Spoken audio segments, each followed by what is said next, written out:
இனிமே எங்க அம்மா எங்க பத்தி நினைக்க கூட மாட்டாங்க. நான் எங்க அம்மா கூட இருக்க கூட மாட்டேன் வச்சுங்களா. கையில வேலை இருக்கு. இனிமே அவங்கள பத்தி நான் கவலைப்பட கூட மாட்டேன்.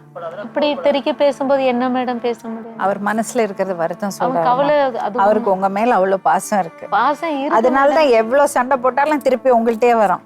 எல்லார் முன்னாடியும் அடிச்சுப்புட்டு எல்லாத்தையும் பண்ணிவிட்டு அம்மான்னு கூப்பிடுறதுல என்ன அவன் பிரயோஜனம்? கோவம்மா, அவன் கோவம் வேற எங்க காப்பான்?